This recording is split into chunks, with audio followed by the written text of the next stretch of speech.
When you get into dozens of witnesses testifying about similar incidents, there's room for inconsistencies. It may not be anything nefarious. It may just be that they have different memories, different abilities to perceive things.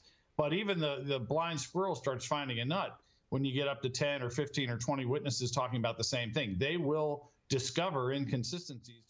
After a month-long trial, a jury has found British socialite Ghislaine Maxwell guilty.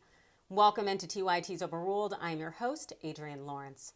Jeffrey Epstein's right-hand woman, Ghislaine Maxwell, she has been convicted on 5 of 6 counts in the federal child sex trafficking case brought against her. A jury in Manhattan federal court concluded that Maxwell did indeed assist, if not lead the way, when it came to Jeffrey Epstein's efforts to traffic and to violate teenage girls.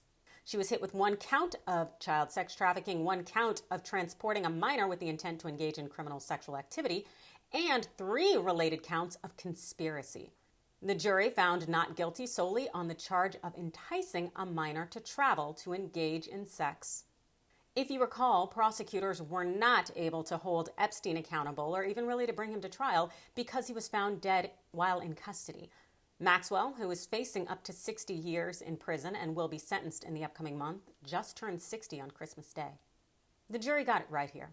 Maxwell was an integral part of Epstein's child sex trafficking operation.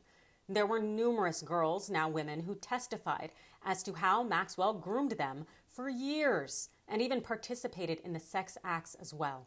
Even while Maxwell denied everything, claiming that she was just the scapegoat, given that Epstein had died, the evidence was all against her.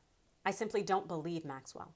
But I do recognize that too often are women who enable predators actually the ones held accountable and not the predators themselves. This isn't whataboutism. This is about justice and the fact that it's unjust to have these predators still out here. Everybody deserves a 6x9 cell, regardless of whether they are male or female.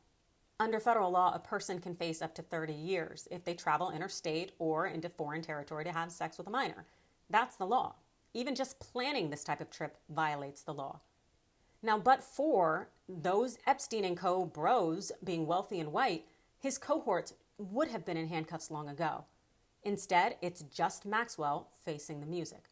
So what happens next? Well, Maxwell will be tied up in the legal system for quite some time.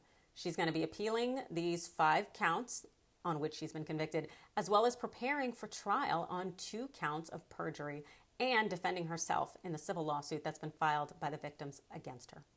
Now, this conviction is a win, yes, but may the powerful men who violated and exploited those girls also be brought to justice. Thanks for watching.